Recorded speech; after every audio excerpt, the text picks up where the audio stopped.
Okay, so it's a new day, new BS headlines coming out of England here, the British tabloids. The latest is that Tatler magazine is reporting that Meghan Markle's got a new nickname by the palace staffers. They call her Me Gain because apparently everything she does is for her own personal gain. So I don't believe it for a second, but let's have a look. I'll commentate as we go along. Now, the Duchess of Sussex has taken another hit to her reputation just weeks out from the birth of the royal baby. But unlike the relenting tabloid headlines, this time the claims are laid out in Tatler. Now, that's a very posh magazine, isn't it? Read by Britain's high society. Yeah, I don't think we get it in Australia, but it's an amazing magazine. The article exposes a hurtful backstory with Prince Charles and reveals the nasty new nickname for the Duchess from palace staff. Go. Life hasn't been easy for Meghan since she joined the royal family, and it's just got a whole lot worse. Long-running British magazine Tatler is airing the Duchess's dirty laundry. So I've got I had to look up Tatler actually.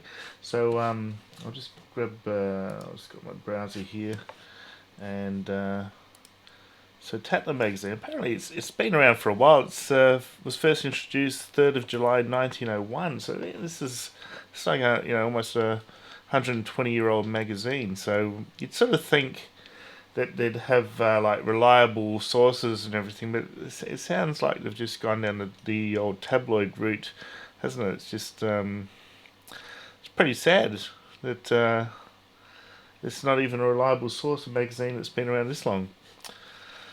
Okay, so let's get back to the Meghan. Here we go. Let's get back to the video. What the news is saying this morning. For all of society to see. As pressure builds in the royal household, it seems her nickname from palace staff has been upgraded. Initially dubbed Duchess Difficult, Meghan is now reportedly known as Me Gain for her self-centred style, court-defying clothes, tiara tantrums and constant 5 a.m. emails. So really, this is just all rehashed stuff, isn't it? Really, they were reporting about this months ago that she was getting her assistants up at 5 a.m. with emails and calls and everything, and she used to do yoga in the morning and get them up super early, and that's why they were leaving and blah blah blah. So I think really the truth is that. There's not much happening. She's on maternity leave now, and I think they're just trying to put a bit of filler in between now and the time that the baby's born, and they're just making up all sorts of garbage. But hey, it's something to do. We'll just it's good to look back at the old video there of the wedding day and so forth. So it has got some minor value if you take it all with a grain of salt and don't take it too seriously, I guess. It's also been revealed that since marrying Meghan, Harry's social circles have narrowed. Meghan has reportedly snubbed his mates and their wives, even going so far as to banish one friend, Tom Inskip, who dared to raise concerns about the couple marrying. But on that front, Skippy wasn't alone. Tatler claims when Prince Charles first met Harry's new love, he told a friend, "I just hope he doesn't marry her." Ouch. With May the 19th marking 12 months since the couple tied the knot, only time will tell if Meghan can divide and conquer. Well, joining us now from London is royal commentator Victoria Murphy. Victoria, good morning to you. Duchess Difficult, Me Gain. Is this sort of the palace staff being mean girls to an outsider?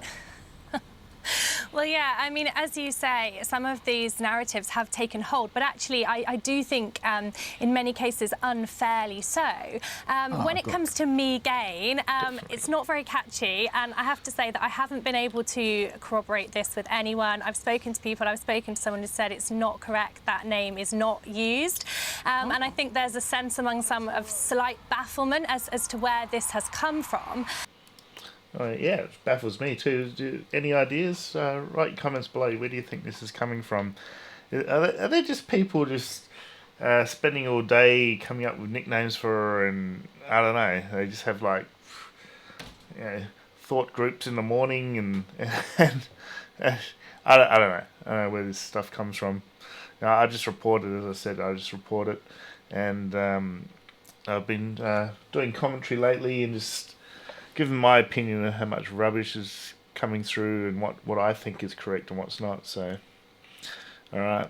And, for example, when it comes to things like staff leaving, which has been an ongoing narrative regarding Meghan, I know certainly in some cases that them leaving has nothing to do with personalities or with her, but it, of course, has been attached onto this narrative. And I think that's what we are seeing a little bit, is that every time something's come along, it's kind of being latched onto in this way and making this narrative seem bigger and bigger. I think, Meghan moving over to the UK, giving up her career, kind of starting a whole new, very different life in her mid-30s, I think, there has been some adapting that's needed to go on, and I don't think it's all been plain sailing, but I think this kind of narrative of like huge feuds and all of this stuff about her being very difficult, I think has been blown out of proportion.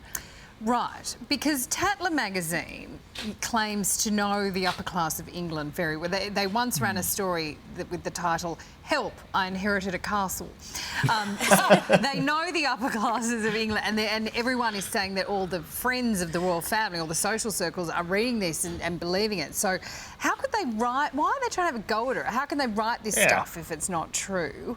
And are they sort of trying to pit her as the new Wallace Simpson, perhaps? Yeah, I think it's interesting. And I think, obviously the journalist who wrote that piece will say, he has his sources. And full disclosure, by the way, I should say that I do sometimes write for Tatler magazine for their website, but I did not write the story, and I did not, don't know the journalist who did. But I think, I think there's a lot of stuff in that piece that is also going over stuff that has been said before. The Meghan thing was something we've not heard before, and there was something about Prince Charles, which I also think doesn't make a lot of sense, something about her not getting on with Charles. But actually, what we know of Meghan since her joining the royal family is actually of all the relationships that she has made, I think that Prince Charles is one of the strongest. He's been a very big supporter of Meghan and Harry, and we understand that he and Meghan get on very well and that they have a lot in common. So again, I think that's something to be questioned. And yeah, because I know Prince Charles, he's into a lot of causes, into sort of environmental causes and conservation, that sort of thing, which would really gel well with Meghan. So that's just rubbish, isn't it? It's the same Prince Charles hoped that that Harry didn't marry Meghan. That's just stupid, isn't it, really? So out of all this, I don't think there's any truth in any of it. A lot of the other stuff was, going over stuff that has been in the public domain and has been said already, and kind of talking about the, it was an article that was kind of written in a sort of very fast-paced kind of way, looking at all of the things that have already been said. Right. And I think there's been a lot of volume around this. I think one thing we can say is if society people are reading it, Meghan certainly isn't, because she did say not very long ago that she doesn't read anything, and she doesn't read social media now. So I think she's kind of... Yeah, exactly. Well, I'm glad you put that all to rest, bringing that. All right, thank you for that, Victoria. So there we go. That's the latest. More rubbish coming out of the English tabloids, and it's, as I said, it's a bit of a shame that Tatler, that seems like it is a very respectable magazine. It's been around, as I said, for almost 120 years, and they're sort of peddling this sort of garbage as well. But this is the latest news from Australia, so I'm just reporting it, so you get a bit of a different perspective on things, a little bit of a different take. You probably... I've got a lot of supporters in the US, so they're getting like these US feed, and obviously in England they're getting the English feed. So this just gives a bit of variety, and as I said before, I really liked the coverage that we were giving Meghan when she was here with Harry back in October, wasn't it? And when they had a royal visit, and that was really good. But I'm not too happy with the coverage the UK press are giving her at the moment, but them's the breaks. Hopefully, once the baby's born, I'll be able to give some really good coverage, and we'll go from there. But yeah, thanks for watching, and as always, I'm going to give my take on things. I'm going to do a lot of commentary. And I think about the only small little bit of information I got this week that was useful was when they said that the roads will be closed about 2 weeks before the baby's due. So keep an eye out for that. So that should be like a countdown. They usually give like close the roads around the hospital about 2 weeks beforehand. Gives the world's press time to set up and everything, and if the baby's born prematurely, they don't miss out. So I think that's about the only decent piece of information I've got from this. Just rubbish coverage, really. Just rubbish reporting. There's rumours and bullshit. Pardon my French, but yeah, I'm getting a bit frustrated. I'm sure you are too. I'm getting a bit frustrated with all this coverage. I want some decent information and something new to report, not this same old stuff. But anyway, keep watching, and it shouldn't be too long before the baby is due.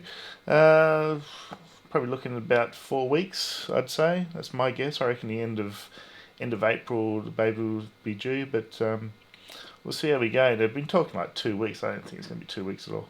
But anyway, so keep on watching. Make sure you hit the subscribe button, like button, share button, and hit the notification button so you get notification when my next video comes out. And I'll see you next time. Bye.